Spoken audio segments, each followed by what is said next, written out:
What's good, y'all? Today I'm gonna show y'all the 4-2-2-2, and I've been using it last weekend league and also in my division rivals grind. And so far, it's got me 19-1 on weekend league, and I'm almost back to elite division for the start of this season on division rivals. And so far, as you guys know, the 4-2-3-1 was my favorite formation, but I can honestly say the 4-2-2-2 is now my favorite formation. I'm gonna go over why it is, and I'm also gonna go over my instructions, the tactics in game, and exactly how it works and how you're gonna want to play.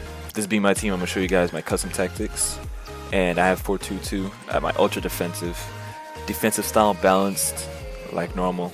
I don't see the point in anything else this year.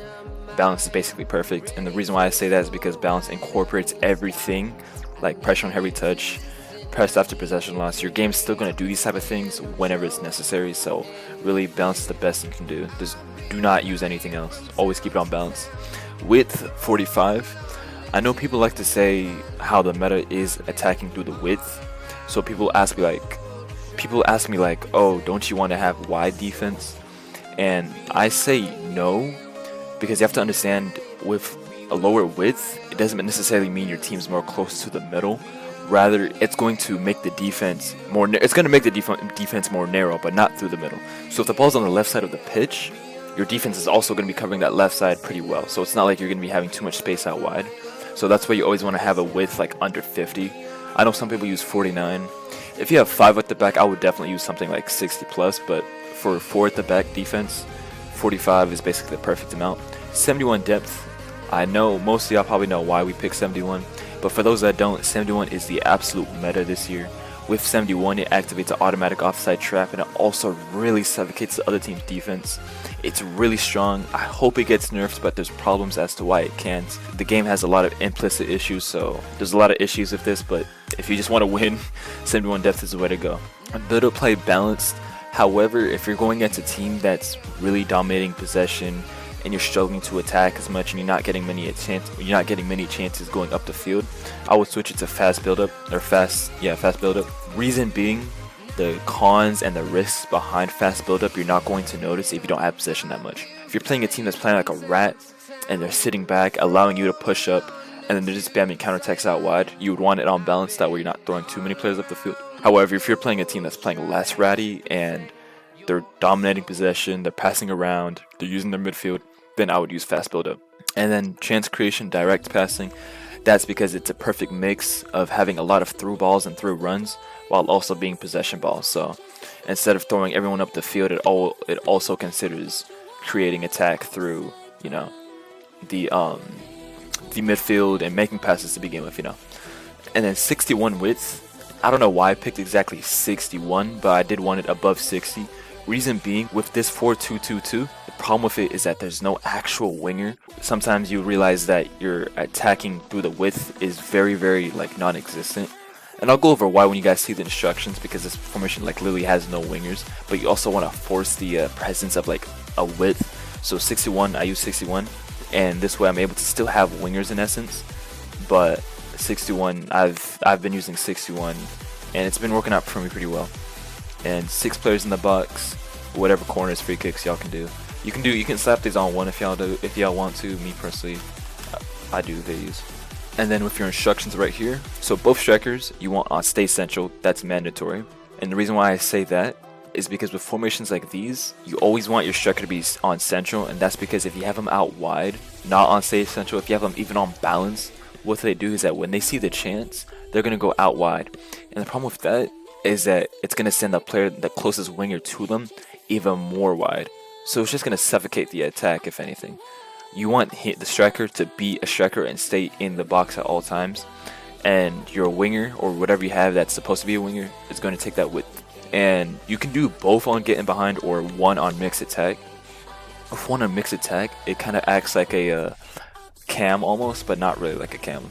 So if you're ever playing teams that really have good center backs, you're not able to get the ball to both players, to both strikers, I would have one on mixed attack. That way they sometimes contextually come short for the ball and receive the ball to their feet rather than just trying to get in behind every single time, because that can be annoying when you're trying to keep the ball.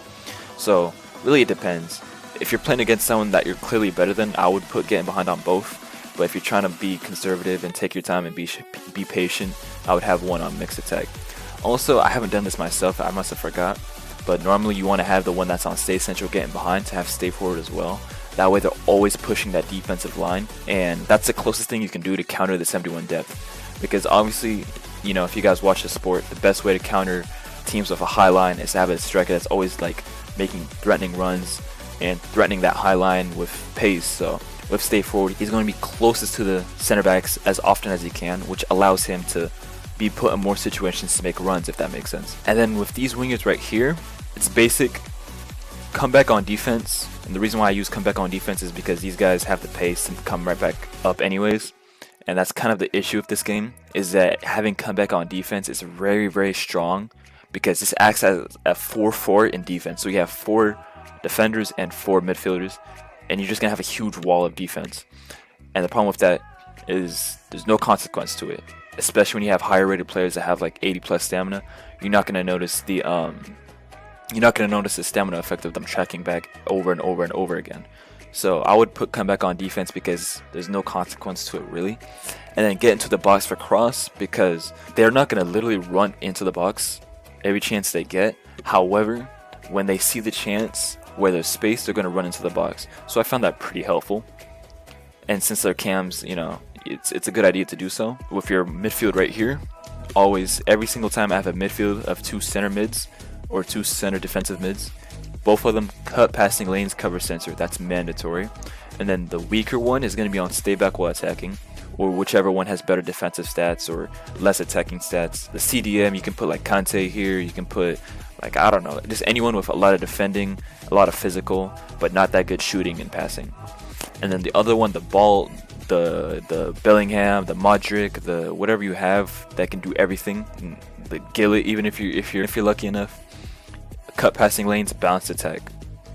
And with bounce attack, it lets the AI figure out what he should be doing and what he shouldn't be doing. So let the AI determine if he should be in the box or if he should be staying at the back. It lets the game determine what to do for him. Both your center backs, don't touch them. Fullbacks, overlap and only overlap. And then stay back while attacking on both of them. And if you're wondering why we put overlap, I've stated this in the previous video, but the benefit to putting overlap, even though they're on stay back while attacking, is to not have them overlap in the attack, but the overlap basically forces them to be as close to the touchline as possible. And the reason why I say that is because obviously you guys know the meta with the cutbacks and everything. In order to prevent the situation with the cutbacks, because the issue with the cutbacks isn't necessarily how OP it is to pass in the box, even though that is an issue. Rather, it's how easy it is to beat the fullbacks out wide and get past them, and then get in the situation where you can pass to a striker in the box. So the reason I have these on overlap is that way they're always going to be to the left or to the right of their center back. They're going to be closest to the touchline as possible, and that way it's as hard as possible for the winger to get past them, because they're always going to be taking that space out wide by the touchline. If you're not on overlap, you'll see them sometimes, they'll kind of like join the midfield, kind of act like it's a half center mid. It'll get annoying, and then all they do is they leave the width wide open, and then you're gonna have like a Diaby or Rafael Leao just run right through them, and then cut back, shoot, score. It gets obnoxious. So overlap works perfect for me. It doesn't block every cutback, but it's the closest thing I can. I've tried everything I can to find tactics that counter cutbacks, but there's only so much you can do until it gets patched, and this is the best I've done with the overlap. And then obviously I don't really touch my keeper. I don't see a point.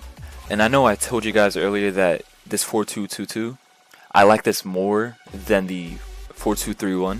And the reason why I say that is because you have to understand these formations are very, very identical. However, obviously the one difference is that instead of a cam, it's another striker.